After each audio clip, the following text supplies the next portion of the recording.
Okay, here we are in Freedom in the Galaxy, and I believe I've set it up completely up. So what happened in this setup? Well, let's go through, some of it was just mechanical and was already on the board when I did the introduction. But some of the other choices, let's see. Well, one of the early things the Imperial player is supposed to do is pick the strategic assignment deck. I don't like doing that first thing off because I want to see how my forces kind of align after I've built them and what that's going to affect to my decisions, because in some cases secrets or whatever come up and you want to spend more on troops in certain areas and you won't have as many loose troops. You may also need to cover areas better because, well, it's almost natural, even if there isn't a random secret generation, that some of these provinces are harder to defend than others. That just sort of is a factor in the initial setup. There are some sectors that you will not be able to defend give the coverage that you want. But when you start throwing the randomness of the secrets into play, and you find, oh man, that's one I really don't want the rebels to discover, then you add this extra little twist to it. So the strategic assignment deck isn't something you can just decide before you set your troops up. And there's no real effect to waiting on that.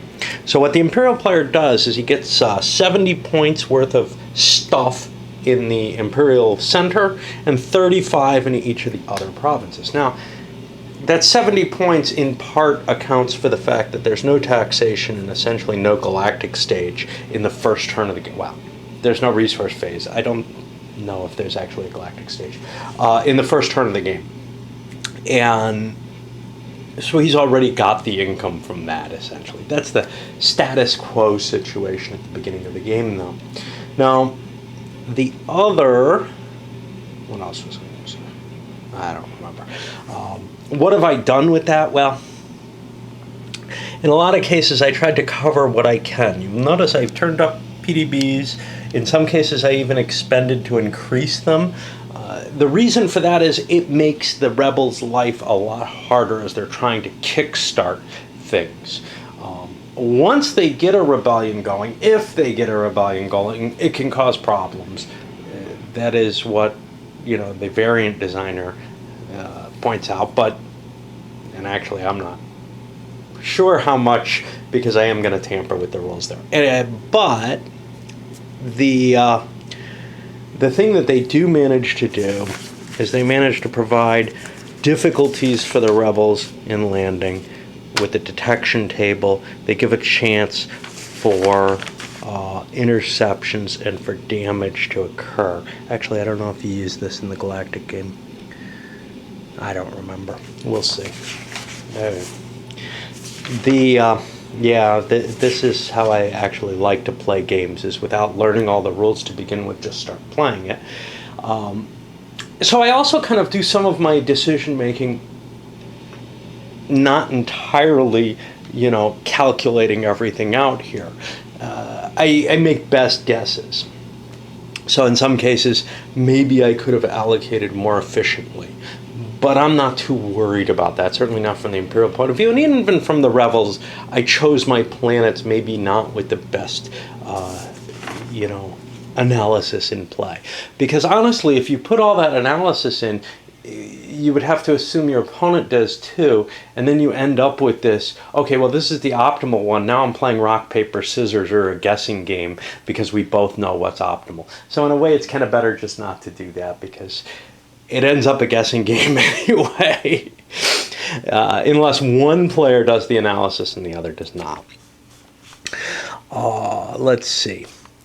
So for purchasing units, I used the normal purchase chart, which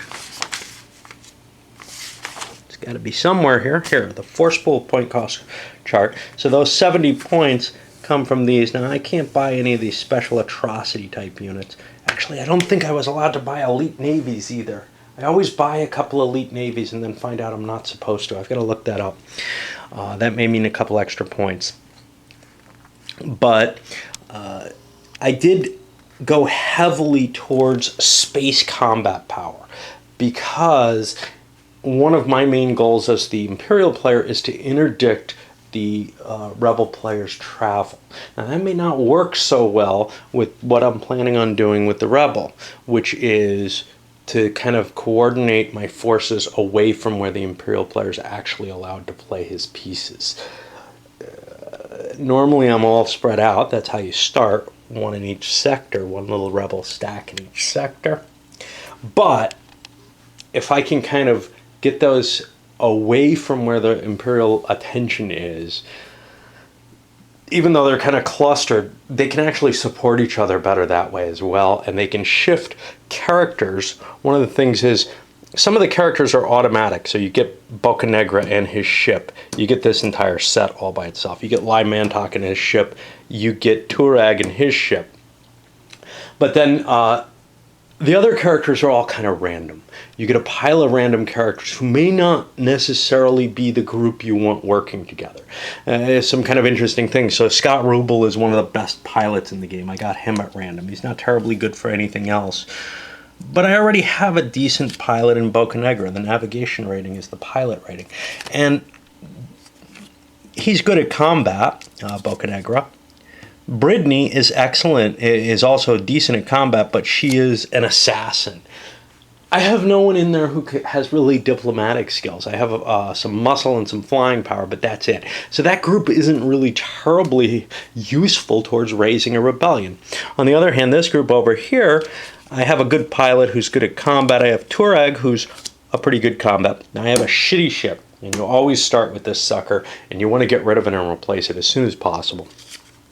Then I have Vudat Vodat here, who's an excellent diplomat, and Professor Marag, who's kind of cool to have with a group, but he also provides other advantages. That's a pretty good group. I've got some combat ability, I've got some diplomatic ability, and I think I'm comfortable with that if I can get another ship for that. Now, I could get more characters, because Turag's a good pilot too, and split into two groups, but there's a weakness to splitting up too much. Weaker groups, smaller groups are easier to get destroyed. Of course, larger groups are easier for the Imperials to discover on planet.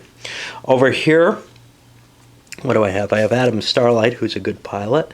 Honeste Weod, who's a decent diplomat and has a special ability to ignore irate locals. That's not terrible. An excellent combat character, another good combat character with navigation skills. This is a so-so group. I would like some additional capability to it, but I'm not quite sure what. It's got the combat ability, and it's got about as much diplomacy as it can handle. Well, it's got some diplomacy, which is it can do something. And then, of course, the Raynor group is kind of fixed. This is one of your better groups, because you have Xena Adora and Raynor, who are both kind of, well, Raynor's pretty good at everything. Xena's pretty poor at everything, but she gets bonuses on gather information. And then you have a really good combat character. Well, both Kogus and Raynor are good at combat, but I feel like I need a better diplomat in that group as well. Raynor's a pretty decent diplomat, but I'd like to draw some things, because there's people I don't have, like Yarrow, who can help fix my spaceship if it gets shot down from space or something like that. So one of my initial goals with the Rebels is probably going to be to try to gather characters and possessions in the case of trying to get a better ship for Turag. I've also placed my Rebels specifically where the PDBs are down. It's going to take a couple of turns, a couple of player turns, for the Imperials to get a chance to raise those PDBs and to interdict me, and so things won't get as hot as quickly. This is the most dangerous looking province. Everything's covered. The only PDB that's down was this one. I was kind of lucky. That's a home planet to one of my characters, so bang, I go in there. And that's the kind of analysis I didn't really do. I didn't like look, hey, where are all the different home planets? Let's make sure those are covered, because characters will get these bonuses if they're conducting missions, extra bonus draws if they're conducting missions in home planet areas. One thing, I know I very briefly explained the action thing, and I kind of want to touch on it now because I'm just thinking about it. When you get your action draws, you get a bunch of them for the environment itself.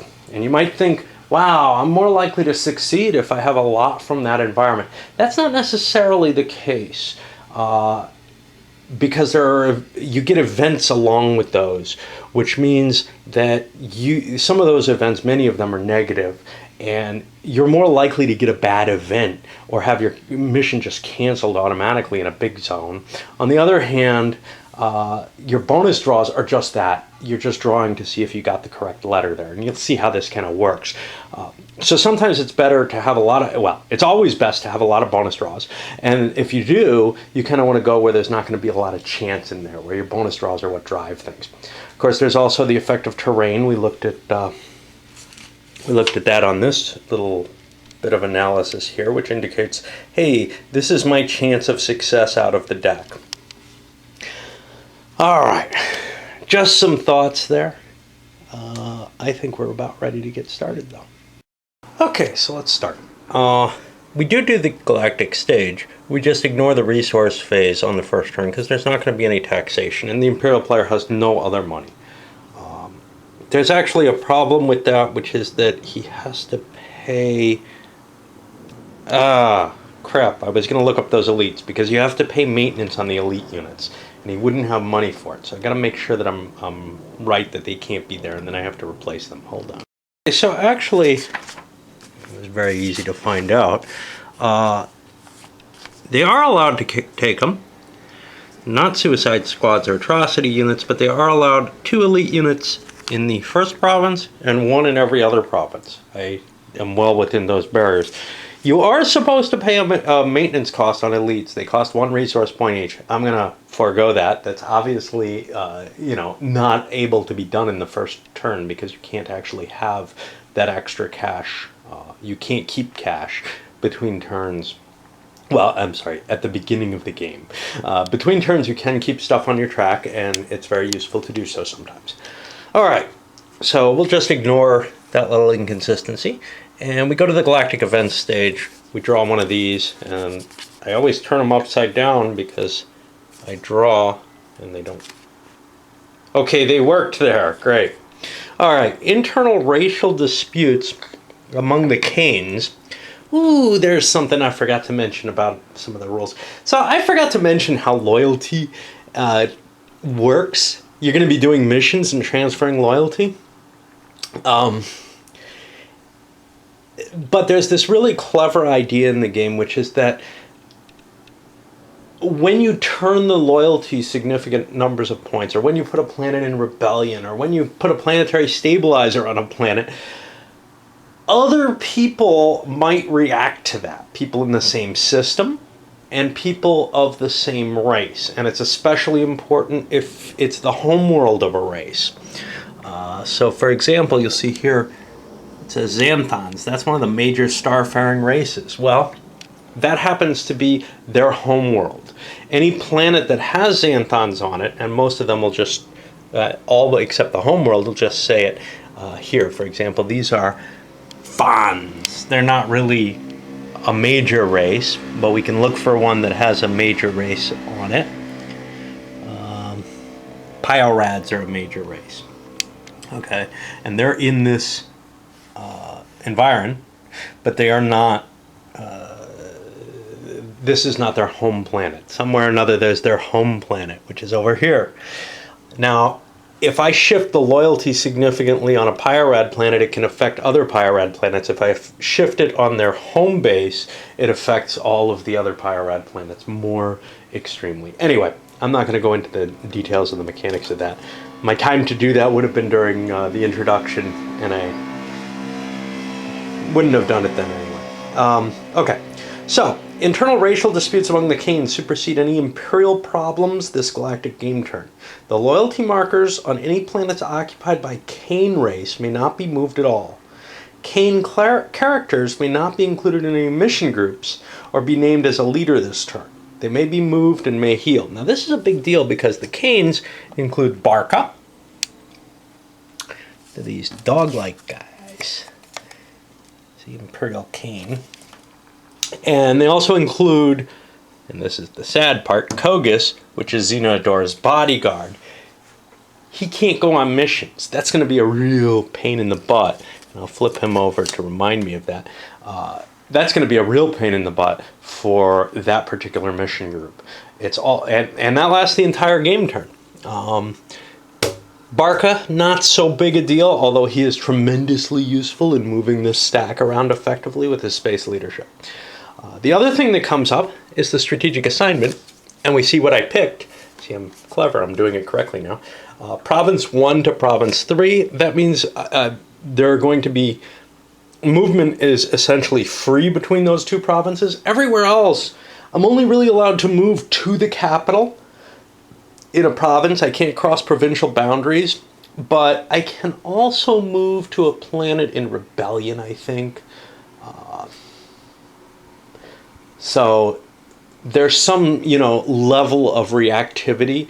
Once the rebel player gets to a certain point in the game where he's throwing planets into rebellion, he becomes a lot easier to hunt down just because what he's doing is so extreme. But at this point in the game, there's a couple of things working against the Imperials. One is they don't have a lot of pieces on the board. They'll get more pieces as the game goes on. And the other is they really do have to pretty much follow these. They're not facing any threat that's strong enough that they think they have to take emergency measures. But they are allowed to push into the capital spaces each turn, and they are also allowed to do free movement within those provinces, I believe. I'll look it up as I work along. Interesting sort of aside, I found a link over on Board Game Geek to something called Gameopolis. Linked to Freedom in the Galaxy. Apparently they had a podcast that included somewhat extensive discussion of the game. I think one of the people had tried and learned sort of this star system game and kind of gotten a picture of the rest of the game. Maybe not. It's hard to tell, but it's funny just seeing listening to it just for the level of expectation. I mean, these are intelligent sounding people discussing games. They have a strong understanding of sort of the modern style of game, but the simple fact that this is 32 pages of rules is just, oh my God, that's how you don't write rules. They shoot into the fact that it uses numbered casing, saying, a few bullet points here and there, they can make it. No, you cannot simplify the process. This is an incredibly rich and complex game. I'm sorry. Actually, you would simplify your types of games, the Fantasy Flight type stuff that they normally cover, by actually applying the kind of discipline that SPI did in writing this kind of rule book. There are some weirdnesses, though, they bring up. For example, the fact that, so these tables will be referenced with their own little, and this is just an artifact of SPI. You'll be given a reference to the 9.7, the detection table, and then when you go to it, you're told go see the charts and tables. That's just an amusing thing, but it's actually a space saver. It allows them to give you one little line letting you know to go there just by giving you a reference number. And essentially, instead of embedding it into the rules, they put it in a more useful chart and table, but they give it the numbering so that you know locality-wise where to find the information about this more or less in the rules. So it's actually very helpful, but I can understand why that would be really confusing to people. But they also find the map disturbing in terms of, I don't know, they're asking some kind of redesign or something. Nah. And yes, I'm mimicking voices in a way that they were not. And like I said, they sounded very intelligent, very rational, very reasoning about the game, but they just do not get the whole concept of this kind of, the whole tradition of the depth of the game. They also didn't get that it was a parody of Star Wars, instead trying to put it as a cheap ripoff of Star Wars. It isn't. It really was meant to be a parody. Okay, so let's get into the Rebel player turn. Now, I'm positioned onto places I want to be, and no, I don't know what I want to do. But I'm not going to take an operations phase, because I'm already where I chose to be. I'm in a good place in every case. Well, maybe not so much here. So, on the search phase, there's nothing that really can search for me here, so I don't have to worry about that on this first turn. As the Imperial starts to react, we'll worry more about it. But I do get to start doing some missions, and missions are the heart of this sucker. So, well, let's pick, and I'm going to do them mission, planet by planet, essentially, because it's easier to handle that. So I'm here on a planet with which is patriotic. I have some serious problems. I don't have... Kogas can't go with me. This is not terribly good, and it's his home planet, 551. I kind of got screwed by my event. Maybe I want to go somewhere else. 162, 142, but I want to stay out of Province 1 if I can. Ooh, there we go. There's something I want to do. I do want to launch. I don't want to be here. I'll get caught here. Province 1 and 3 is where the Imperials are able to move. Now, chances are I probably won't, but I want to get out of here. So we get to see a space travel and detection and all that. All right, so let's say I want to go, I don't know. This is kind of risky, but it's got a secret, and secrets are cool. So I'd kind of like to see that. So let's take a I'm in the Solar Merchant. No, I don't want to see it that bad. All right, let's see where I can get the safe.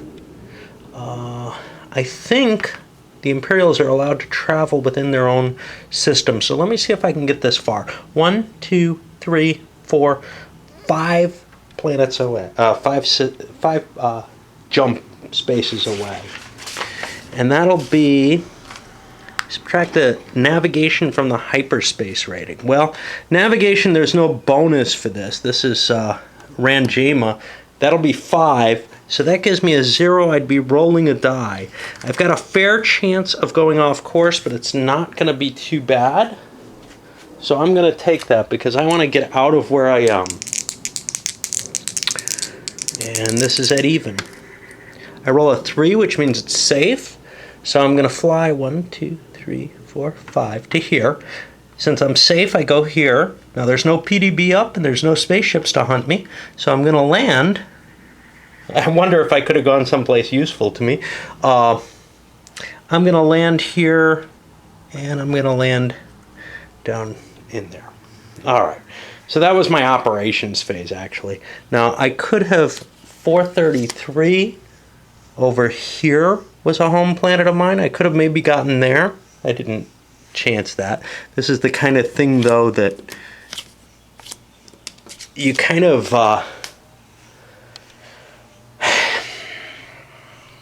you want to take into account when you make these jumps, but I'm always shooting from the hip. All right.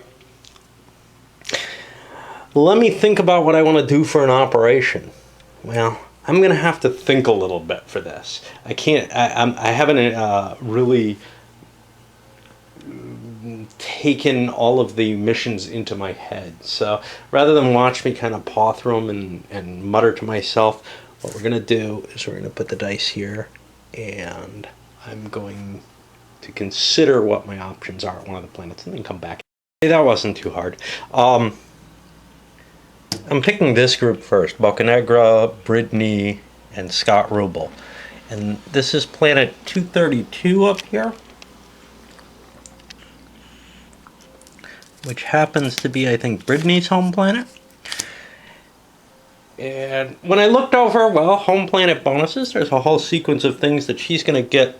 Oh, I don't remember how many extra draws it is. 1 or 2 extra bonus draws.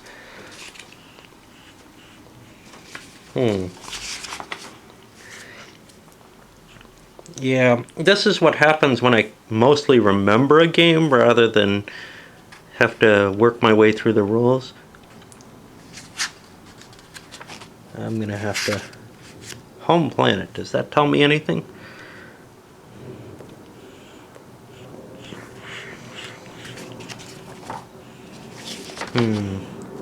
Yeah, I'll be back after I look through the...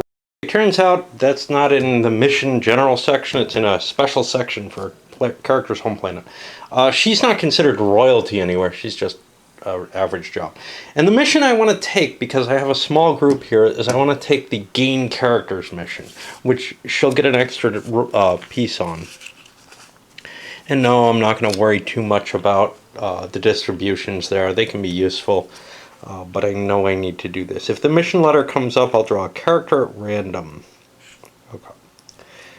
So, I'm going to...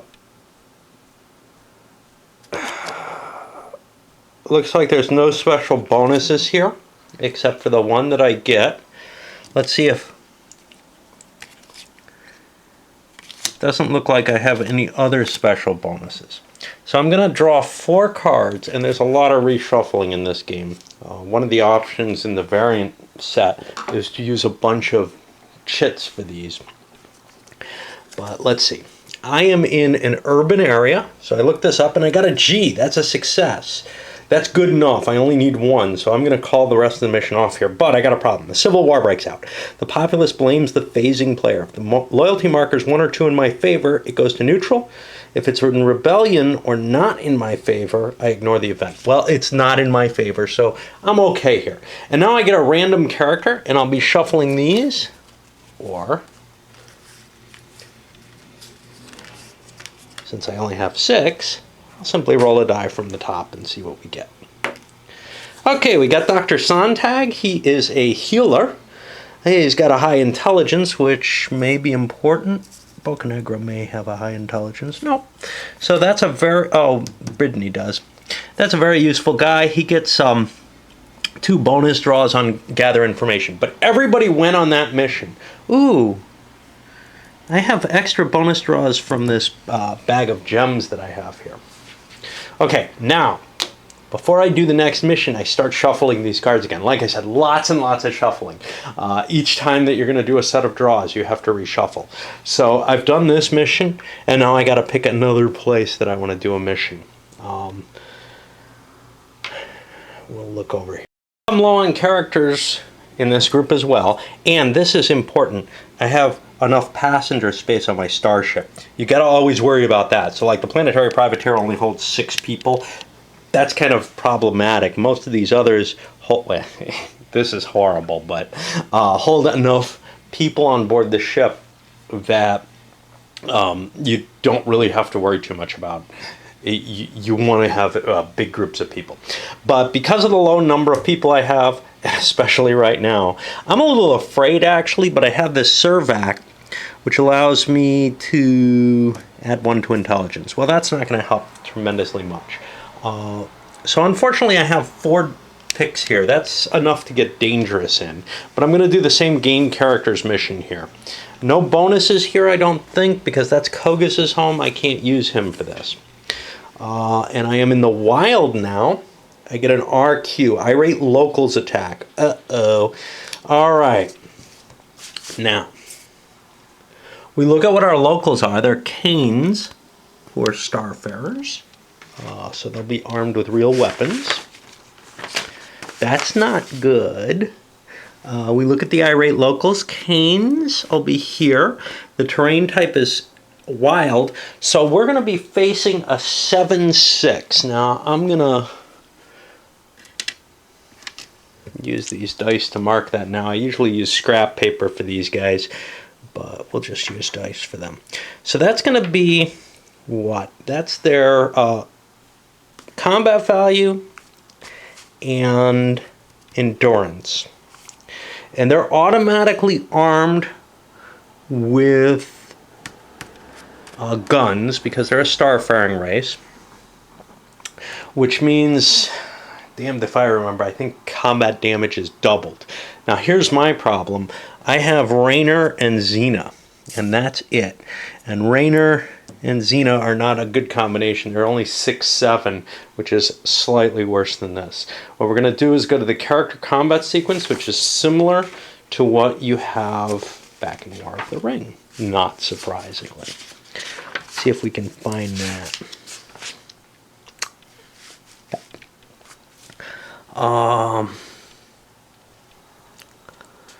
So there's a chance to break off first.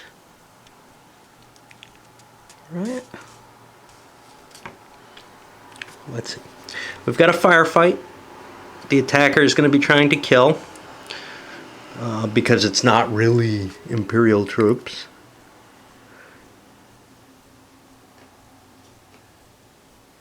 Okay, now we determine a combat differential. Now my combat differential is 6 to their 7. I'm at -1, but I'm trying to remember what the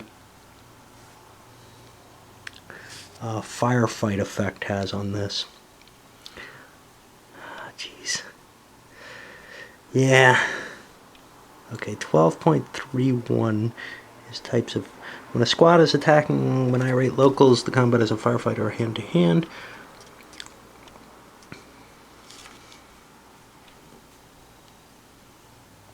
Now we go back to 12.6. Yeah.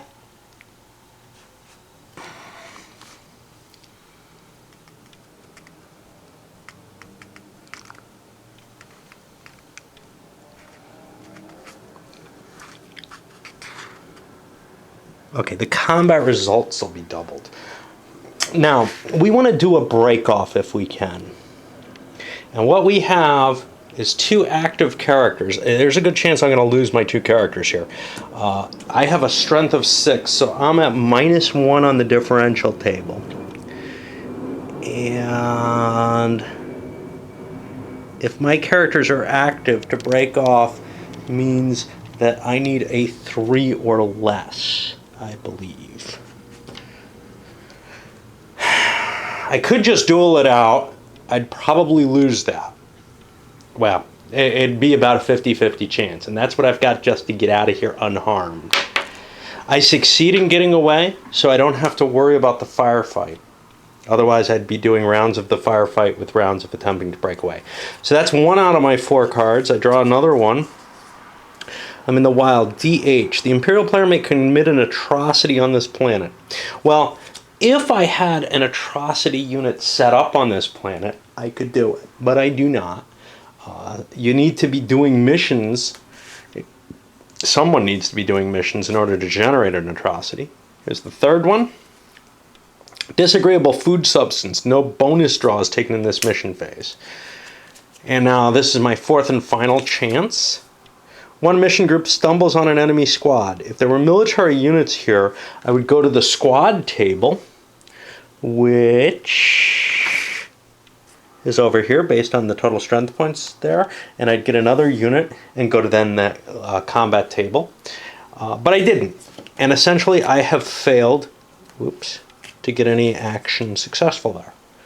But at least I didn't get killed. That's the good part, right? On this planet, I'm going to cheat a little bit. I'm going to go to my operations phase, go back there, and I'm going to fly over to this space instead of down to this one. Same effect. The reason for that is I'm looking at my missions, and yes, if I were playing this 2-player, maybe I would do all this thinking beforehand, but especially at this point in the game, I'm not thinking as clearly as maybe I should be. The reason for that is I want to break up into 2 missions. I want to send Turag and Ran Jaema on one mission where they are going to search for possessions, the scavenge for possessions mission. And I'm going to send Professor Merag and Vudat Vodat on a gather characters mission. Now, there are no bonuses for either of those normally, but Turag gives me 2 extra bonuses for the possession one. One negative is I'm going to be drawing 4 base cards, but the reason I want it to be in the wild is that Professor Merag's able to avoid creature attacks, which would be this frost mist. Now the Roans could still be a danger to them, and they don't have a very powerful force there, but I'm going to take my chance on this. And we share the same action draws here. So we're going to be drawing 4 times, and then we go to the bonus draws. And we're in the wild. So we get a PI, coup mission aborted, characters detected. Okay, there wasn't a coup mission, so I don't have to worry about that. But I got the mission letter. So I'm going to get a random object for these guys. And then they can call off the rest of their mission. They don't have to keep drawing. I don't know how many objects I have here. 3, 4, 5, 6, 7, 8, 9, 10, 11, 12, 13. All right, we'll roll percentile for that. Yeah, that's nice. Oh, 85. Let's see. Let's do some quick.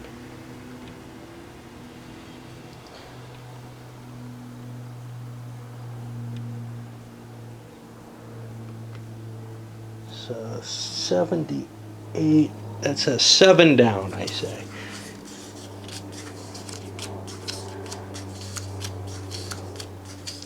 And I found an Assassin's Blade. Okay, that's cool. It's not what I wanted, but it's going to add to my combat rating for a round of combat. It'll get discarded if it's ever used, or it can be used to get bonus draws on the assassination draw. Well, that's not really what I wanted, but I'm looking for a better spaceship than the Solar Merchant. I don't like the Solar Merchant. It's slow. It's very easy to detect. So I'm done with this part of the mission, but Professor Merag and Vodot are still looking. Now they could call their mission off at this point, but I want to keep going. Okay, that's a creature attack. Now I can declare that I'm going to avoid the creature attack. At this point, I feel like my risks are beginning to accumulate. I've gotten rid of one of my few bonuses. I may call this mission off. Nah, I'll keep going. I rolled a die to make that decision. BE, Populace Goes Wild. If the planet is placed into rebellion, there's a bonus there. And I didn't get the letter I need. And one last draw. D, Enemy Agent reveals mission. The non-phasing player randomly determines a mission that the phasing player is performing. The mission is aborted. Characters are detected. So Merag and Vodot are detected. That means they can be attacked now if there were troops here.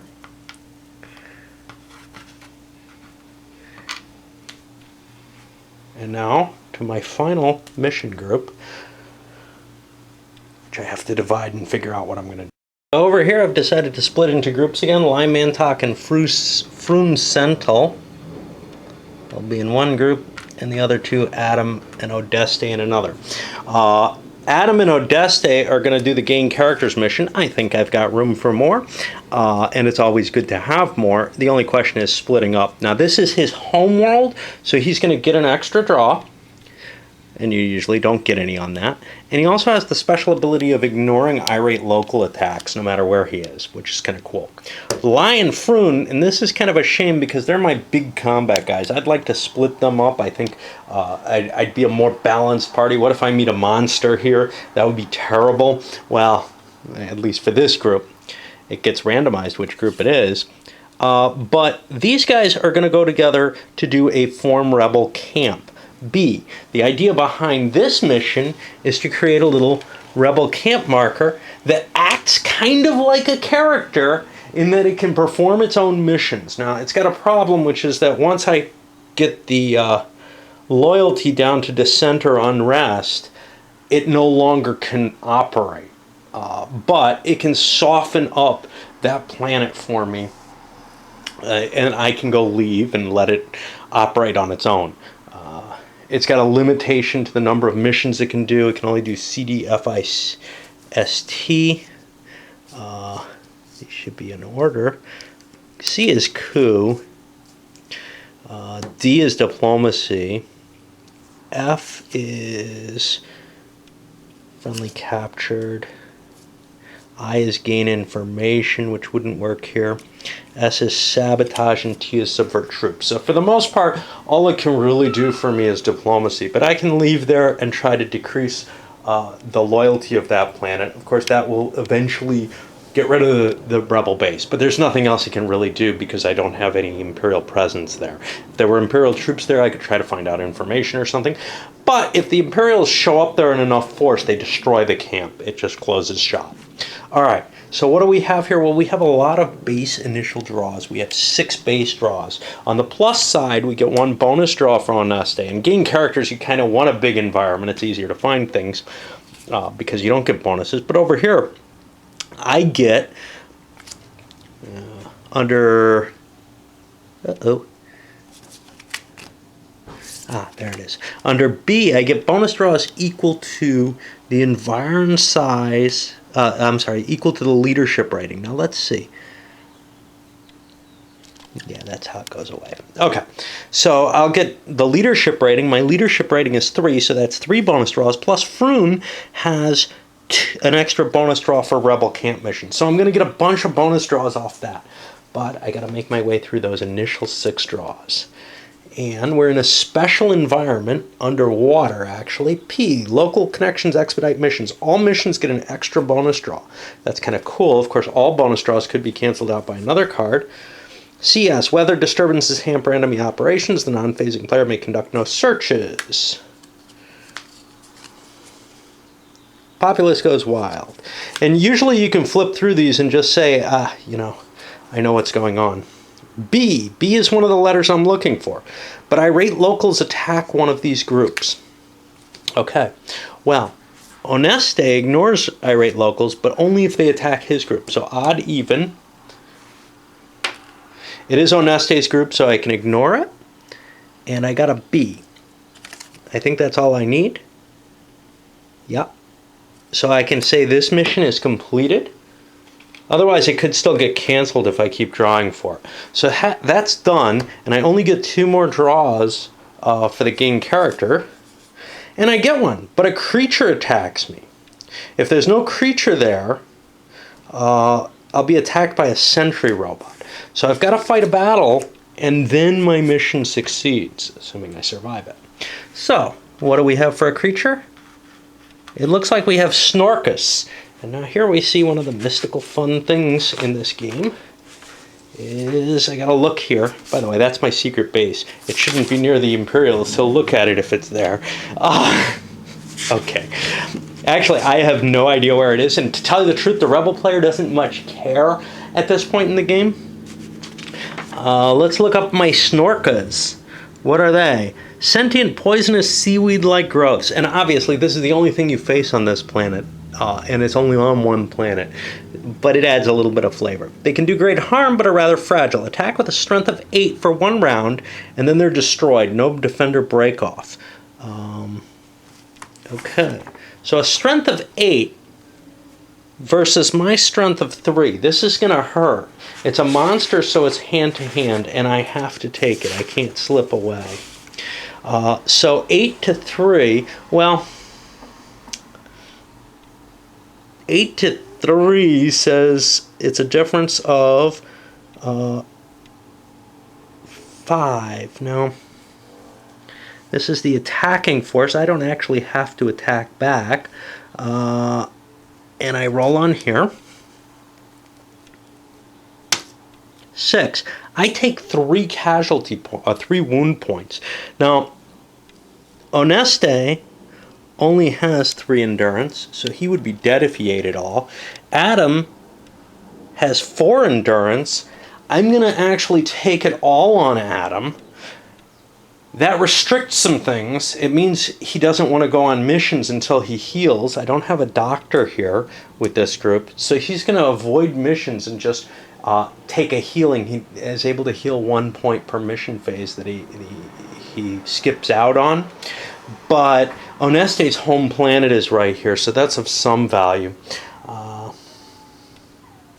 Otherwise, I'd have to be down 2 characters for 1 turn. And I don't know what I'm going to be drawing. So I'll get, say, this little reference sheet here. And who is it was going to take it? Adam Starlight. I'll mark him off with 3 quick wounds. Now, again, those recover, but it takes some time. And now I get a random character because I succeeded in my gain characters mission. And I've got 1, 2, 3, 4, 5 now. So, number 5. We get Lando Calrissian. Sidir Ganang. Good at coups, good at rebel camp. Kind of crappy fighter. He's actually a TV star in the background material. So you kind of think that Empire Strikes Back came out before this, but that doesn't make sense timing-wise. So it's kind of funny. It's almost like they stumbled upon a character type that Lucas was going to use for the story. All right, that is the end of the Rebel player phase, and we go to the Imperial player turn. And I'm going to pause. we're on the Imperial player turn. You can see it's a lot darker outside, at least. I've got my lights on now. And early in the game, it's hard to find things to do with the Imperial player. For one thing, I have my characters kind of spread out, not in groups, and that's not safe. You saw what missions can do to the Rebel player. Well, the Imperial player faces the same risks as the Rebel player does. He's not safe traveling around in cities and the like. He's trying to contact rebels and do this, that, and the other, and doing sneaky stuff, and can get killed just as easily as the Rebel player can. So, you want to get a group together that can handle problems. And here is where kind of the difficulty comes about, because it's hard to move some of the Imperial characters. So people like Redmond Simonson, Senator Dermond here, and the Emperor and Thaisa Kimbo, they aren't really able to do much until somebody gathers them and brings them somewhere. Now, right now, that gathering and bringing is kind of rough.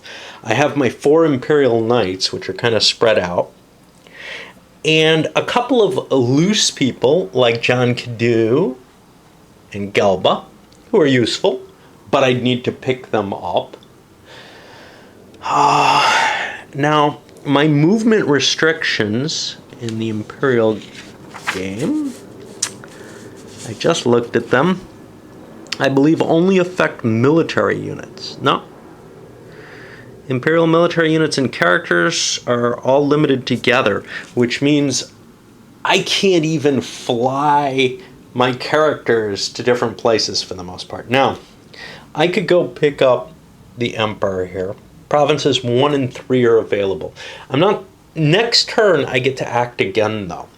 So what I'm going to do is Red Jack is going to fly over to grab John Cadou. And 1, 2, 3 away, or 1, 2, 3 away. Let's take a look at what we have there. Red Jack has a navigation of 5. 5 minus 3 is a negative number. He still has to roll the die, though. There's some chance that he might end up a little displaced. So what did I say? 5 minus 3 is so he has a negative 2 to the die roll. And he rolls a 6, that gives him a 4. He gets here and he can land here. And now John Cadou and Red Jack are together. The value of these ships, damn, I can't remember it. I think the 4-2 is the combat ratings. I don't know if I have them somewhere. They're usually pretty good here. There we go. Maneuver, cannons, shielding, and then maximum passengers. So he can only carry 4 guys on his spaceship. Now his spaceship's a little better than the others, but I think they all can carry 4. Where does Jin Vols want to go? Where he doesn't have many choices. He really has no one he can get to. He's going to sit where he is. Oh, yeah.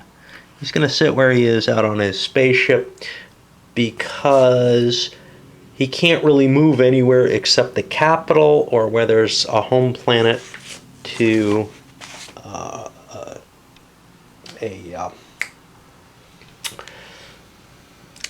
starfaring race. Vans Katia is also available. Now he could fly down to go pick up Gelba and work with him. That's probably a good move. So we'll do that. That's 1-2 away. And we take a quick look at his spaceship movement. If we can find him. There he is. And he's got a navigation of 4. So he's also on the -2 table. Or on the -2 on the table. 6 gives him 4. He makes it there. And he'll pick up Gelba. And what I want to do is combine these. Now, Gelba's useful. All of these are useful because they have space combat capability, so they can actually lead troops. But at this stage in the game, leading troops isn't terribly valuable. It helps their navigation rating, I believe, their leadership rating helps the navigation of the fleet, which is kind of nice. So Red Jack has gotten together with Kadu,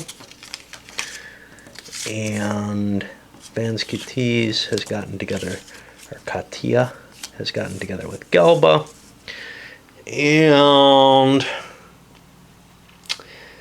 here in Province 1 I could jump things down. What I'm going to do is I'm going to send a naval unit down that can then move up and perhaps travel somewhere to get to Dermond, make things a little easier to gather together.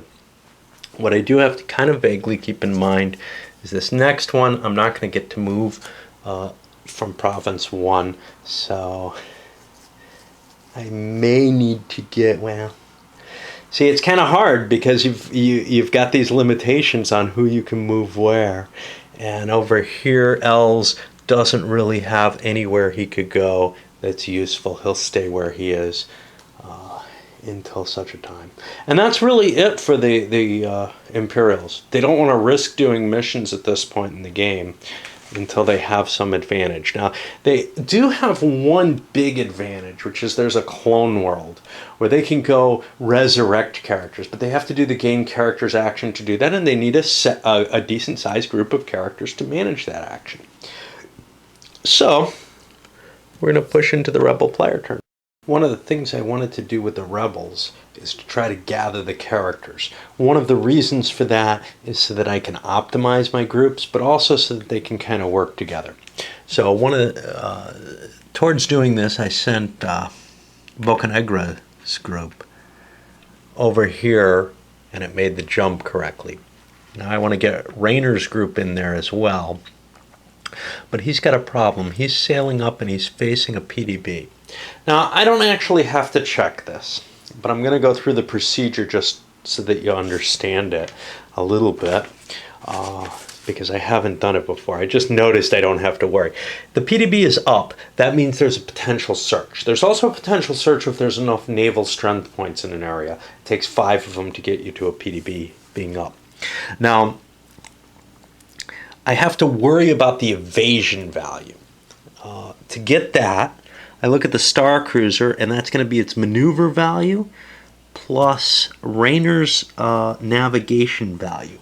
That gives him a total of 6 evasion, so he'll be rolling on this table. Now, if the PDB were at level 2, I would shift it down a couple of columns, but instead it's at level 0, which means on this 5-6 table, well, the best that can happen is a detection.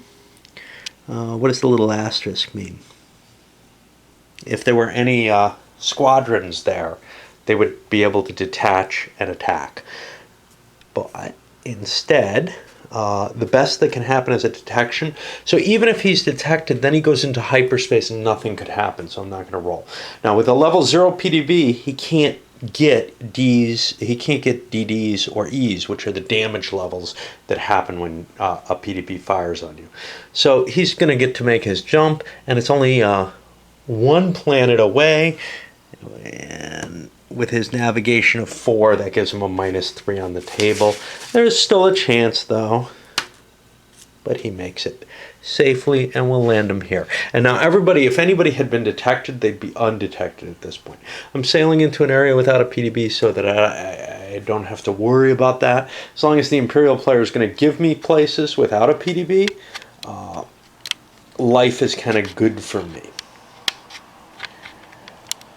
Still haven't figured out what I'm doing with these guys. I'll probably try to gather them together, but I want to look at them and figure them out. I want to get these detected guys out of here, but they could just go up to the orbit box and come back down, and they would be undetected then because the PDB is down, as long as they go up into space.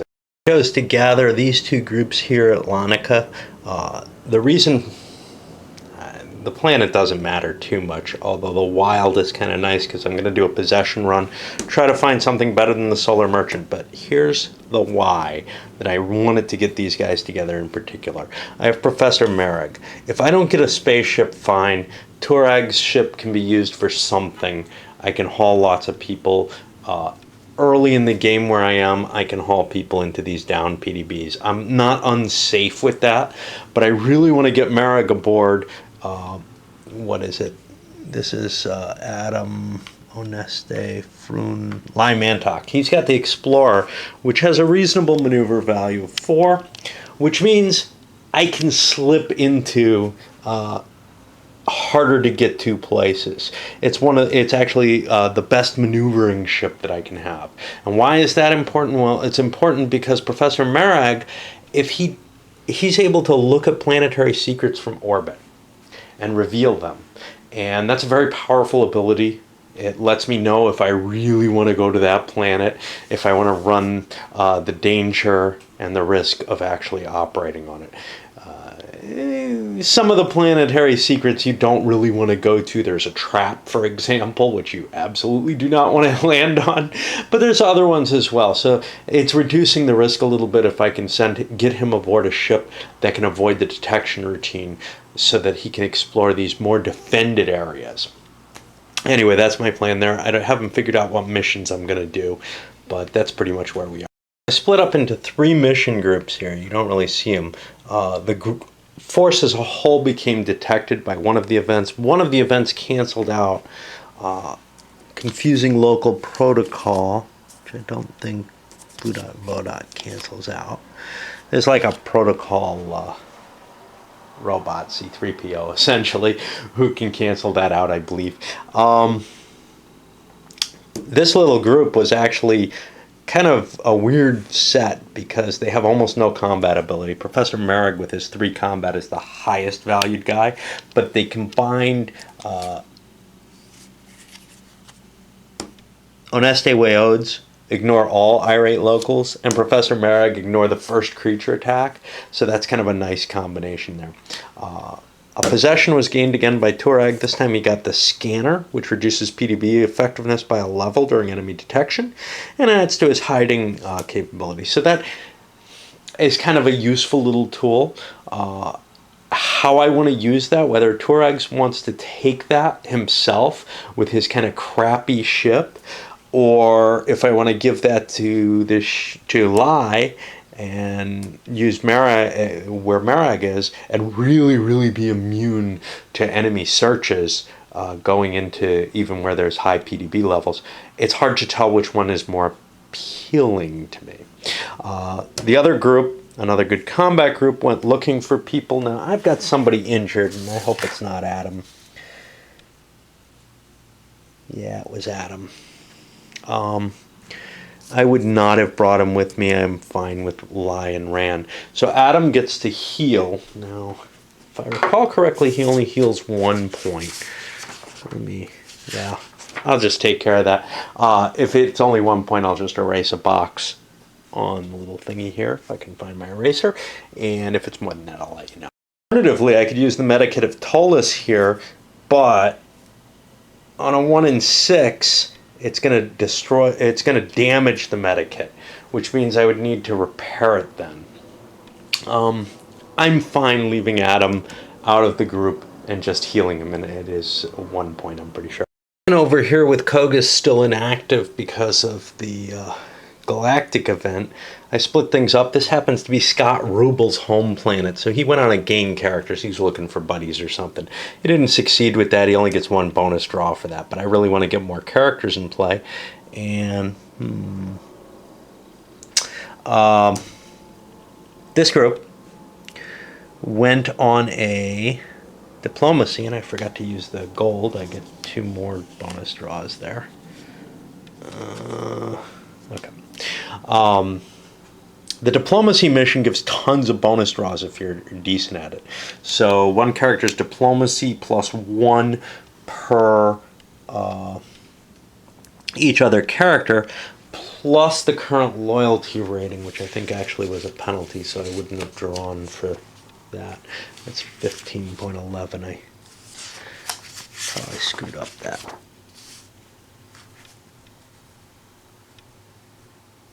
Yeah. Okay, so actually I didn't get those last 2 draws. The problem with diplomacy is that it can only move a planet, I think, 2 spaces maximum. So even if you get a bunch of bonus draws, you may not be able to move it very far. It also isn't going to place it into rebellion. There are coups which are available, which can be more drastic, but they have a higher chance of something terrible happening from the events. If you get a successful coup, we get a little coup marker on that environment, and it can never be couped again, which is one kind of reason you might want to do it, is to prevent your opponent from being able to coup the area. But I'm kind of playing things a little safer here. I don't want to take those risks, although at this point it's probably fairly safe for the rebels to be taking risks. Anyway, all I got was one space on the diplomacy table, so I was looking at this. Diplomacy +1 for each other character. So Raynor's diplomacy is a 3. I've got 2 other characters that brought it to 5, and then I got 2 extra bonus draws for the cache of rare gems, but I was at -2 for the patriotic loyalty. That's dropped down 1 level. It's a hard job to get these down. Now I've got one more thing to do, which is this rebel camp, and I think I'll be doing diplomacy with that. So I got to shuffle the deck. They're not going to get any bonus draws, but they get a big 6 draws off there, so there's a good chance of getting that loyalty downward. Once I get it to here, it doesn't disappear the camp, but once it enters into these areas, it will, and then the camp just disappears, which is kind of weird, actually. I don't know, it would be actually easier to have some kind of mini base when the populace is in your support, but nah, you can't do that. Okay, well, the rebel camp didn't get anything there, so the loyalty stays at patriotic or whatever. And now we're moving into the Imperial turn again. Now the Imperial has to keep in mind, he's got the 1 and 3 restriction right now, and next turn he's going to be hitting provinces 2 and 3. And that's sort of my pattern is, you know, I make sure I do this, well, great. Now I'm going to get taxation in province 2. And if I moved anything to province 3, now I've got kind of this connection here. Now, this sucks because none of the rebels are over there. So I have pretty much no interest in doing much of anything except gathering forces. So that's all I'm going to do. I might be doing some missions, though, if I can get my guys together. We'll see. And for the Imperials, I gathered Red Jack and Cadu with the Emperor and his daughter, and they did a gain characters mission. Now, that was a mixed blessing. For one thing, one of the events caused a civil war to break out on the throne world, so loyalty's down to 0. But on the other side, they managed to pick up a new character, Satyr. Over here, a nice little... What is he? Charcon, whatever they are. Is that the lizards? I'm not sure. No, they're Saurians. I don't know. Kind of lizardy looking thing. Anyway, he's kind of neat because he's another military commander. Of course, I've got him in the same place I've got Barca. It gives me too many people to fit on Red Jack's spaceship, so I'm going to have to play around here. But I want to gather something, and there's nothing much I can do. I can't say gather possessions with the Imperial players. They can't have possessions that way. So, that is the end of the first turn. And we go to the galactic stage. We'll be starting off with taxation and such not. But I'm going to load this one up at this point. It's gone pretty long already.